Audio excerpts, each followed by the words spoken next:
Thank you, everyone, for being here this afternoon. I'm Lieutenant Pamela Castro with the Colorado Springs Police Department. I'm the Public Information Officer for the Police Department. Just like yesterday, I wanted to start out touching base on some information that we have already shared, make sure everybody has that information. Hopefully all of you have seen that we sent out a news release earlier today with some updated information about the victims in this case. As of noon today, we released that we have 5 deceased community members. That has not changed since yesterday. We have 17 community members who are injured because of a gunshot wound. We have 1 community member who is injured but not because of a gunshot wound. And we have 1 community member who was a victim with no visible injuries. This final area is the area that we expect numbers to change. And that's why we have reached out to the community, to all of our media partners, to get out there that we know there were more people at the club and we really want to speak to them. They could be victims of a crime, and so we are looking to talk to them and identify them if at all possible. The FBI has been a great partner through this, and they have set up a tip line for us. Anybody with information, if they were there, they have video, they were driving by, they might know information about the suspect, anything at all, no matter how small or insignificant they believe it might be, could we please call and let us know about that? That phone number is 1-800-CALL-FBI, and they have dedicated people who are there to talk to anybody who calls in. Today, we are going to have a couple of speakers. I want to go through the order of the speakers for you. Again, if the conclusion of this, if there's any spelling of names that you need, we will be happy to get that to you. The first speaker today will be Colorado Springs Police Department Chief Adrian Vasquez. The second speaker will be Colorado Springs Mayor John Suthers. The third speaker will be Colorado 4th Judicial District Attorney Michael Allen. And our final speaker will be United States Attorney Cole Finnegan. I also want to acknowledge our law enforcement, fire, and medical partners who are present today and have been supporting us and our community from the beginning. They are FBI Acting Special Agent in Charge, Matt Fodor, ATF Denver Field Division Special Agent in Charge, David S. Booth, Colorado Springs Fire Department Chief Randy Royal, and Penrose Hospital CEO Patrick Sharp. At the conclusion of the designated speakers, there will be a chance to ask questions. The questions will should be focused on what we are sharing today or what we have previously shared. Please understand that this is an ongoing criminal investigation, and out of respect for the judicial process, there are simply things that we just can't share information on. First up to speak will be Colorado Springs Police Department Chief Adrian Vasquez. Thank you, everybody, for being here to cover this incredibly important event, just a horrific and sad and tragic event. Today, I just want to talk a little bit about some of the victims in this incident. You know, too often society loses track of the victims of these sad and tragic events in all the talk about the suspect.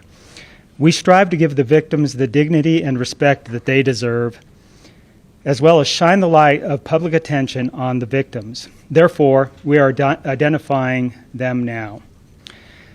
Please know that while all of the victims' families have been notified, they are suffering a horrific loss.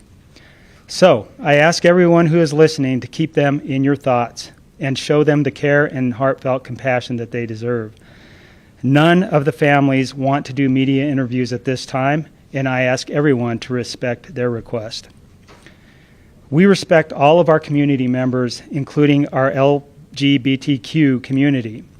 Therefore, we will be identifying the victims by how they identified themselves and how their families have loved and identified them.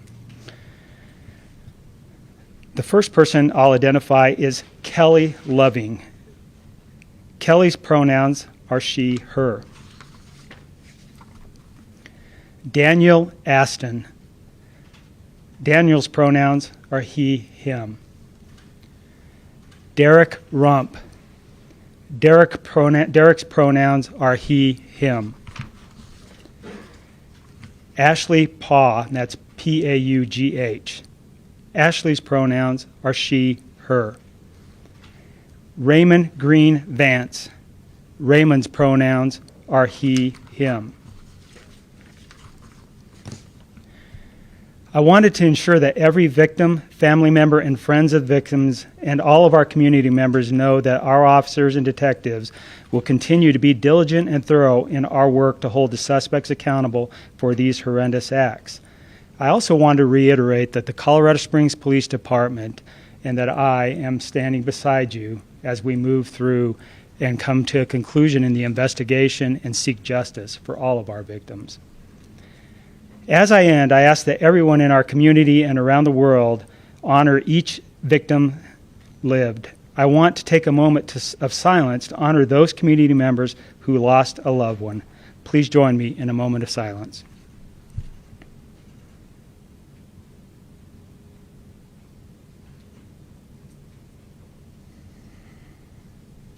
Thank you.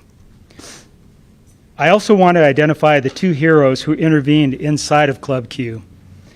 Their exact actions are part of the investigation, so we can't discuss the specifics out of respect for the judicial process, but with their permission, we want to acknowledge their heroic actions.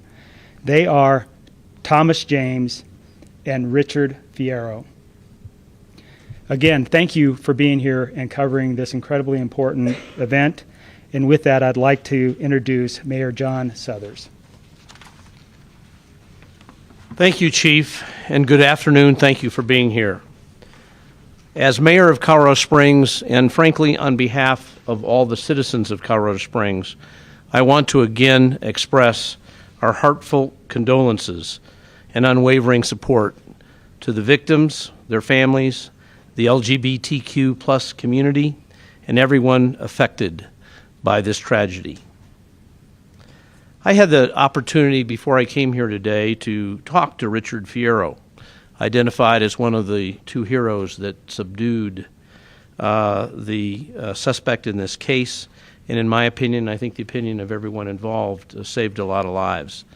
I won't talk about the nature of what he told me about the incident. I will just simply talk about I have never encountered a person who had engaged in such heroic actions that was so humble about it. He simply said to me, I was trying to protect my family. I would also like to thank our community, the whole Colorado Springs community and the whole Pikes Peak region, for the outpouring of support they've shown. I can't tell you how many people have reached out from the city, our region, and frankly, from across the country, expressing their love and support for Colorado Springs and the Club Q community. And speaking of the Club Q community, we are joined here today by two co-owners of the club, Matthew Haynes and Nick Gizeka. Thank you for being here, and thank you for the support you've shown and the cooperation you've shown in making sure that you help us reach out to the community and help us serve the ends of justice in this case. A lot of people are wanting to know how they can help. We know that the victims and their families need our immediate and long-term support. And I want to tell you about the Colorado Healing Fund. That's a fund that's been in existence for some time. Actually, it was utilized during the Boulder tragedy where several people were killed in Boulder some time ago. It's set up to provide a secure way to donate to victims and family members in incidents such as this, and they are ready and able, and they've already talked about appropriating money existing in the fund to the Club Q shooting victims. And what I want to emphasize to the public is that if you choose to donate through the Colorado Healing Fund at coloradohealingfund.com, you can be absolutely assured the public, your donations are going to the right place. Now, for people needing support during this emotional time, the Colorado Springs Police Department is hosting a community resource expo to provide our community members with the help they need in navigating the variety of emotions they may be experiencing surrounding this event. That expo is being held at the University of Colorado Springs, Kevin O'Neill Cybersecurity and Research Center at 36050 North Nevada Avenue. It's open today until 7 p.m. and Tuesday and Wednesday from 8 a.m. to 7 p.m. The expo is providing mental health resources, spiritual support, emotional support, animal support, child care, emergency financial resources, LGBTQ plus support, meals, and other services. Basically, whatever any person adversely impacted by this incident, whatever their needs are, they can help in supporting their needs.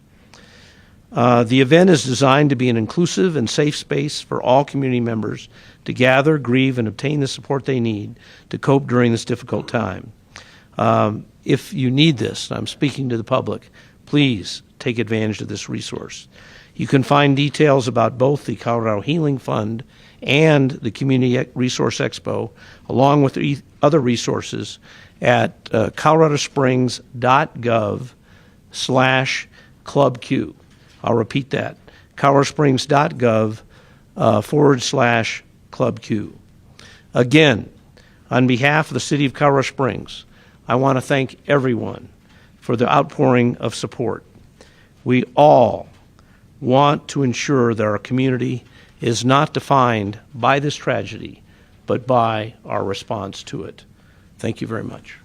Now I'll introduce Michael Allen, the District Attorney of the 4th Judicial District. Good afternoon, everyone, and again, thank you all for being here. The devastation this violent act has had on our community cannot be measured, but we do know that we will respond to it in a strong way, that we will hold people accountable as we identify what charges should be filed in this case. It's imperative to note that the investigation continues and will likely last for some time. It's very common in homicide cases that the investigation continues clear up to and sometimes even during a trial in front of a jury, and that will likely be the case here. There have been reports in the media and in the public that charges have been filed. That is not true. Any case like this, an arrest warrant will be written up that is supported by a probable cause affidavit, and that will be submitted to a judge for approval of the arrest of a suspect. That has occurred here in this case. Any charges that are associated with an arrest warrant are only preliminary charges. It's also very customary, and it is the case here, that the arrest warrant and accompanying PC affidavit is sealed. That is to protect the investigation, to make sure that we have a strong investigation, that we have the ability to proceed forward with a strong prosecution. At some point in the coming days, that seal will be lifted and the arrest warrant and PC affidavit will be available to the public and to the media. Once the case is transferred to us for formal charging, we will review the evidence and then determine final charges. It is also very customary that final charges may be different than what is in the arrest affidavit. Typically, there will be more charges in a case like this when we do formal charging than what is actually listed in the arrest affidavit. So don't be surprised when you see a different list of charges when we finally file formal charges with the court. Once the suspect is released from the hospital, we will have a first appearance scheduled with the court. That should happen in the next couple of days, I would guess, although that is still to be determined by his care providers at the hospital. That appearance will be by video, so he will be in the jail and be appearing by video. We will advise the suspect at that time of the arrest charges and his bond status. He is being held without bond, so he will not have the opportunity to be bonded out. Within a few days of that first appearance is when we will return to the courtroom and file the formal charges with the court. That'll again be another bond advisement by the court, as well as potential punishments that the suspect will be facing as it relates to the charges that we file from the DA's office. It's important to note that we are not going to try this case in the media. We will only share information that we can share, and that is not to cause frustration in the community or deprive the media of information that the public absolutely wants. It is to protect that prosecution effort. We have an interest in making sure that any conviction we achieve in a case like this can withstand the appeal process. So we'll be very careful about the information that we share, at least as it relates to the DA's office. But that obligation that we have ethically extends to the investigation team as well. So oftentimes when you ask questions of them and they defer and say that they can't answer it, or because it's they're trying to protect the investigation, that's because my obligation of being tight with the information extends to the investigation team as well. So don't hold that against them. You can hold that against me. At this point, I would turn it over to U.S. Attorney Cole Finnegan. Thank you. Thank you. On behalf of the United States Attorney's Office and the Department of Justice, we want to express our deepest sympathies and condolences to the victims and to their families and to all those who were part of the awful incidents roughly 36 hours ago at Club Q. We are committed to working with District Attorney Michael Allen, Mayor John Suthers, Chief Vasquez, local law enforcement, and our federal partners to bring justice to the people who suffered in this instance, and to bring justice to those people who are all involved. This is an awful moment, and we pledge on behalf of our office and the Department of Justice that we will work as hard as we can to find justice in this instance. Thank you.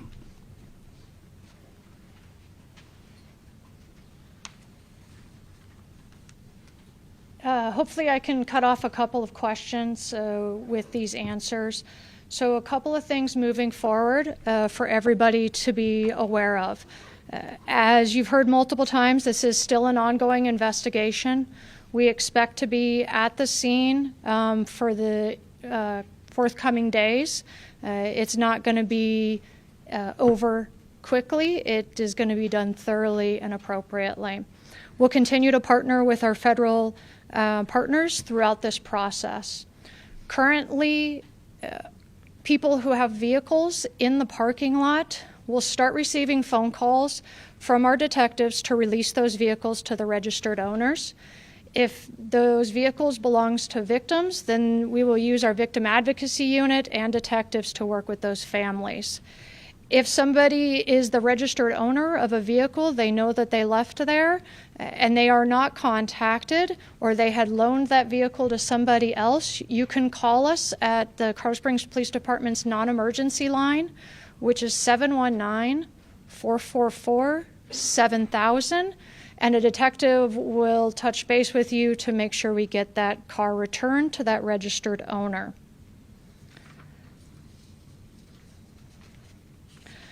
Additionally, at the conclusion of this conference, we will be releasing pictures of the victims that were provided by the family. These are the pictures that the family would like to be released so that everybody remembers them as they remember them. That will be done through our social media accounts, so you'll be able to get the high quality pictures there. That is all of the information we have to share at this point in time. I'll open it up to questions, and then we'll pick the most appropriate person. Just be patient. There's a lot of people here. And to make sure that everybody who is watching knows what the question is asked, I will go ahead and repeat it, or if one of the other individuals comes up to answer it, we will repeat it before we provide that answer. So we'll start this way. Sir?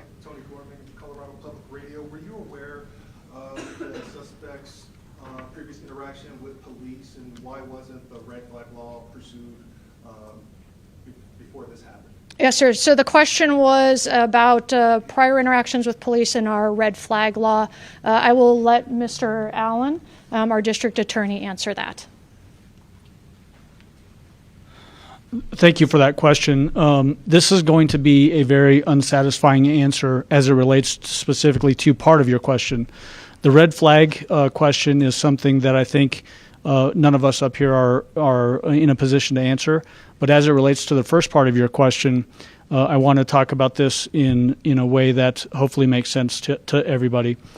Colorado has very restrictive sealing laws. What that means is that if a case is filed in a courtroom in the state of Colorado and it is dismissed for any reason, whether that is because the prosecution dismisses it or the court dismisses it, it is automatically sealed. That is a change in the law that occurred back in 2019, so only 3 years ago.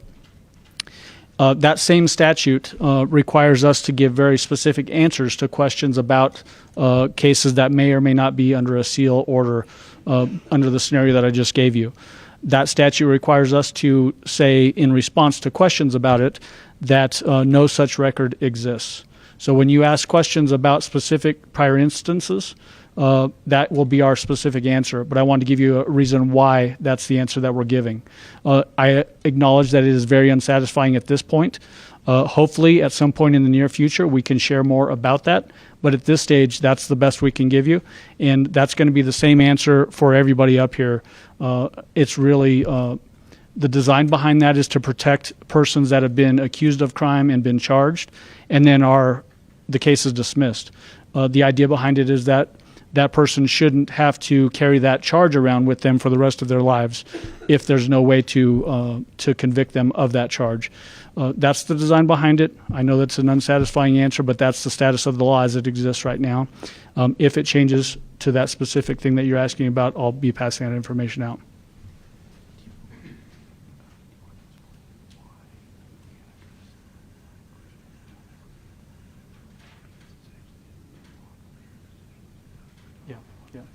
So the mayor just brought up a good point, and it relates to the red flag law. The DA's office doesn't play a part in the red flag law. That would be up to a law enforcement agency. That's why I say nobody in this group can really answer that specific question. It has to be initiated by law enforcement or a member of the public, not by the DA's office. Sir? As of October, the El Paso sheriffs had never filed for an extreme risk protection order since the law has been passed, and Colorado Springs PD has filed 2. My question is for Mayor Southers and Chief Vasquez. Mayor Southers, would you like to see local law enforcement utilize that law to try to prevent future tragedies? And Chief Vasquez, does this tragedy, given the previous interaction that El Paso sheriffs had with the suspected shooter, change your perspectives on her post? So the question was regarding to the red flag law and the police department, not related to this investigation, but previously had used that red flag law, and then asking the mayor for his comment regarding the potentiality of using that law. Is that a fair brief? Sure. Okay. My view of the red flag law is that it was passed by the legislature. It's the law in Colorado, and law enforcement agencies in appropriate circumstances should take advantage of it and utilize the law. That's my view of it.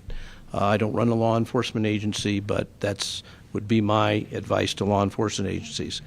I would caution against an assumption that the circumstance of this case would lead to application of the red flag law. We don't know that. I would caution any conclusion either way or not. As the district attorney indicated, hopefully there'll be a time when there can be a specific discussion about any prior interaction with the with law enforcement, and I think those circumstances would cause one to be able to make commentary about potential application of the red flag law, but I think it's premature to do so now. So you question whether somebody calling a bomb threat and holding themselves up in a house and having a standoff with police would prompt an extreme risk protection in those cases? You're assuming that there's credible evidence of all that, as opposed to someone reporting it and that the prosecutor had evidence of that, and I would not make assumptions of that nature.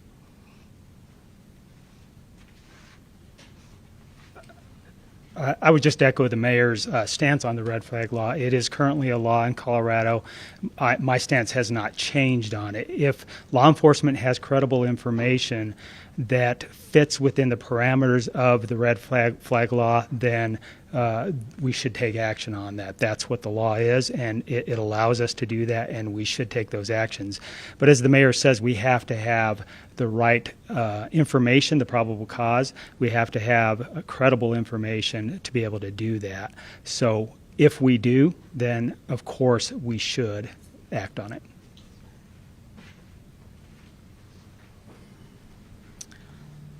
Yes, ma'am.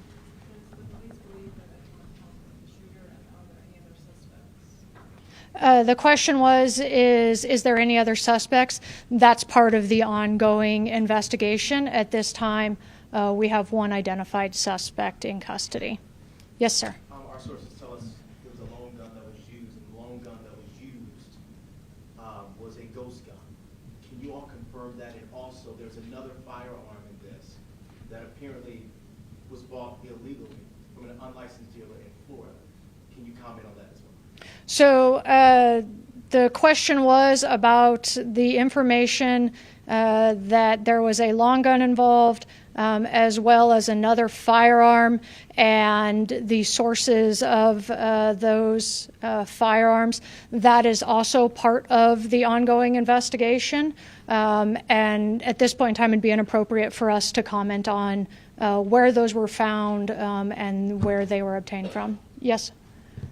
The preliminary charges include bias charges, and many people in the local LGBTQ community would like to understand the motivation behind this incident. Can you articulate what prompted those specific charges, or can you speak to the shooter's motivations here? Okay, so the question was twofold. One, about the charges of the bias charges, and then one about the motivation. I can tell you that motivation is obviously a part of every criminal investigation that we do. That is part of the current investigation. I can't speak any further about any motive. And then the second part regarding the charges, I'll hand over to our district attorney, Mr. Allen. So a quirk in criminal law is that we don't have to prove, when we go to a court, we don't have to prove motive. But obviously we're all humans, and we want to know what caused somebody to go in and do something as horrific as this. So that's why we just heard from the PIO that's being investigated. It's important that if we have enough evidence to support bias-motivated crimes, to charge that. It's important for this community. It's important for the prosecution effort to show why something happened. And if there's enough evidence to support that in this case, when we get to the formal filing charges, we will absolutely be including those charges here as well. But I want to also be clear that the bias-motivated statute in Colorado, the highest level charge that we can get with that charge is a Class 4 felony. We're obviously talking about 5 people that were killed. Their lives were ended. Those are going to be the top-end charges in this case, without a doubt. Those charges will likely carry life in prison without parole, whereas the Class 4 felonies are probation-eligible offenses. So those do not in any way elevate the potential sentence in a case like this, but it is important to let the community know that we do not tolerate bias-motivated crimes in this community, that we support communities that have been maligned, harassed, and intimidated and abused, and that's one way that we can do that, showing that we will put the money where our mouth is, essentially, and make sure that we try it that way. So I hope that answered your question, but we're going to absolutely be reviewing it for formal charges along those same lines.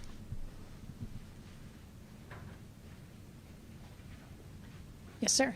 Is the U.S. Attorney's Office going to be charging the suspect with federal hate crimes? So the question is the U.S. Attorney's Office going to be charging federal hate crimes?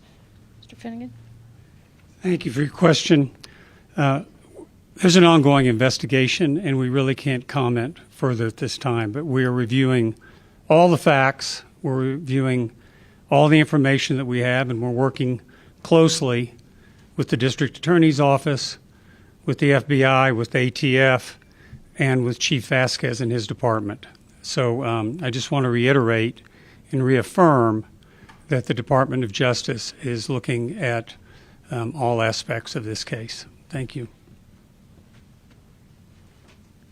Any previous threats to Club Q? The question was, were there any previous threats to the club? I think we have very clearly said that this club was a safe haven in our community, and that's something to be respected and honored. I want it to be very clear that this club, from the police department's perspective, was no issue. We had a good relationship with them. There weren't issues at this club. As far as if there were prior threats, again, that would be part of any investigation and would be a part of this investigation. Have investigators been looking into social media posts, online writings, any violent tendencies specifically towards LGBTQ? Yeah, so this is similar to the question of past history, motive, but specific to social media. In this day and age, social media is where everybody's at. So, of course, we're looking at social media in every investigation that we do, whether that be from a very basic patrol investigation all the way up to the most significant. Are we able to actually confirm the shooter is also the person we have all been talking about from last year on this bomb threat? The question is that is the shooter from today, or from not today, from the Club Q incident, the same individual as, I believe, the bomb threat you said, sir? Same name, same age. I'm going to let Mr. Allen answer that. Spencer, good question, but it's a question that we cannot answer at this time for the reasons I gave earlier. Yes, ma'am. Hi, Melissa Henry with KQTV. If hypothetically this suspect did have a prior criminal history and those documents were sealed at this time, this might be for District Attorney Allen, what process would have to be gone through and who would be responsible for getting those documents unsealed, and is that something your office is interested in pursuing? The question was, if they're under Colorado law, if something is sealed, what is the process to unseal them? So I'm going to answer this question in very general terms, not as it relates to this case, and I hope that will satisfy what you're driving at. Generally speaking, if a case gets dismissed and then a person commits a subsequent offense, it's very common that we can look back at that prior offense to see if there's some connection to that prior offense to the current offense. We do that in almost every case where somebody has a prior. Sometimes we will try to use that prior incident in the new case. To do that, we have to file motions, 404B, which is prior bad acts motions. If it's appropriate to do that in a case like this, then we will do that. Absolutely. Would that motion be public record, and what timeline would that happen on? Too premature to tell what timeline that may or may not be on for the reasons that I stated earlier as it relates to this specific incident and what you're asking about. But it should be available publicly if a motion is filed along the lines that you're describing.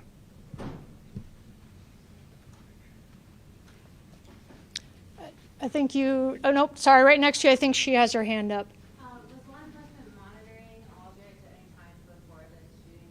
I'm sorry, was law enforcement monitoring what? Objects, the suspect? Were we monitoring the suspect? Was that your question? I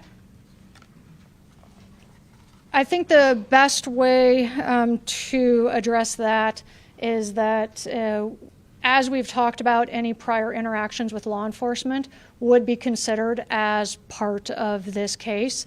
Monitoring somebody goes into a lot of different areas, but we only investigate individuals that are accused of crimes. So monitoring, the way you said it, almost implies that we monitor people just in general, and that we do not do. Sir. Has the suspect said anything to authorities, and give us his condition right now? Okay, so the question was if the suspect has made any statements and the suspect's condition. The condition part of it I can answer for you, and that is what we have said from the beginning. There were injuries and that they are being treated at a local hospital. We are not going to share any further details about an individual's medical condition. For the second part of your question, state that again for me. Has the suspect said a thing to authorities? Has the suspect said anything or made a statement to authorities? Again, I will refer to Mr. Allen. So one of the principles in our Constitution is that we all have the right to remain silent if we choose to, and if a person exercises that right to remain silent, it can't be used against them. For that reason, we are not going to comment on whether the person has made any comments or not made comments in this investigation. That will come out in due time, though. Yes, sir, red jacket. Just to follow up on the condition of the suspect, could you tell us what condition he was in at the time of his arrest, i.e. was he conscious? Again, we won't go into the specifics of their injuries. Black shirt? Ma'am? Yes. Can you confirm the ages of victims? I do not have that with me, but we can look into that to share with everybody. Was there anybody? Yes, sir. Do you believe at this point that the suspect had ever been in Club Q before the shooting on Saturday? That would be part of our investigation. The question was, had the suspect prior or visited the club prior? Again, part of our ongoing investigation. Somebody who hasn't asked any questions? All right. Black jacket, you haven't asked any. Did law enforcement do a welfare check on his mother in the prior months? I do not have that information, but that would be part of the investigation potentially. But again, you're asking about somebody who is not identified as the suspect in this investigation. All right, is any of the other questions that are going up, are they related to something new, or are they something that we've already covered about 10 times over? Okay, yes, sir. So, what was security like at Club Q prior to this incident? What was it like the night of the shooting? And also, I think it may have been answered already, were the guns acquired illegally or not? Yeah, so the guns question has already been asked, and that's part of the investigation.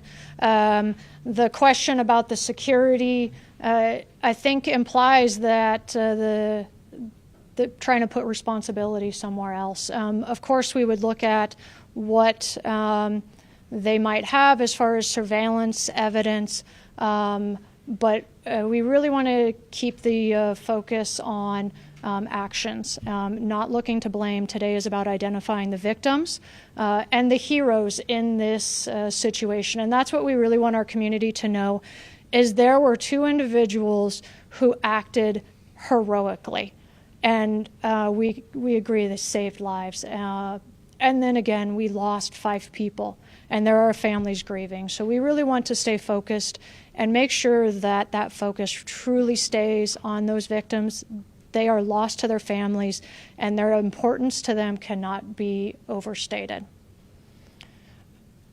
For real questions, or I'll give you one more chance. You are going to make the break it for if we ask any other questions.